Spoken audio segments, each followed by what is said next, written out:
Uganda and Kenya. It's hot and clean drinking water is very scarce. Infrastructure, like we have here in New Zealand, doesn't exist. People's wealth is measured in livestock and their crops. The AIDS epidemic that broke out in the 70s continues, and it leaves children as orphans. Up to 7 of 10 youth in some areas have the HIV virus.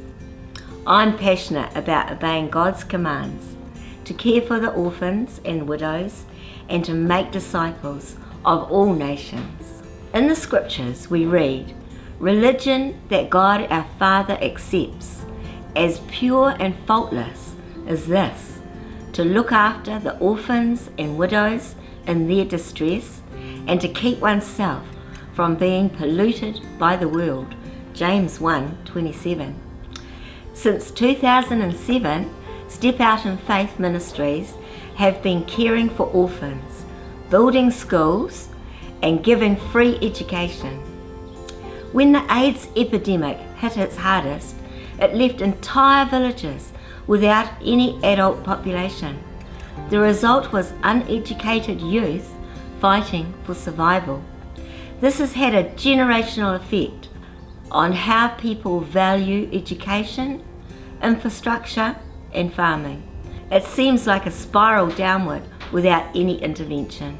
When we take care of orphans and educate them and teach them the Word of God, we break that cycle of hopelessness. In these countries, only the wealthy can afford education, let alone opt for any biblical training. Jesus said, "Go and make disciples of all nations, teaching them to obey everything I've commanded you." Notice, Jesus doesn't say just the wealthy or just New Zealanders. We fund teachers, their transport, and supply Bibles and Derek Prince teachings for any person who is willing to commit to a 2-year discipleship course. Many pastors attend our course, and a deeper understanding of the Word of God is a serious need in Africa, as false prophets and teachers deceive many. Our students go out on evangelistic outreaches each month as part of their training. To date, we have established 46 Bible schools, and 10 of these are inside prisons. In the fight for survival, men and women can resort to theft for food for their families. The sentence for stealing 1 chicken is 7 years in prison, and the conditions inside are appalling, with cells so cramped they cannot lie down to sleep. Jesus said, "I was a stranger, and you did not invite me in. I needed clothes, and you did not clothe me. I was sick and in prison, and you did not look after me." It's from Matthew 25, verse 43.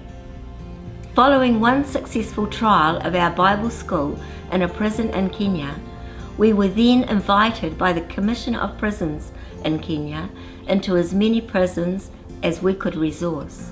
The behaviour of the prisoners improved so much after they had started participating in our Bible schools that the wardens were blown away with how much easier their jobs had become. What's more is that prisoners who complete the course and pass the exams get their Bible school certificate, which is valuable not only spiritually but practically, as it's recognised as formal education in their society and can help them get a job upon their release.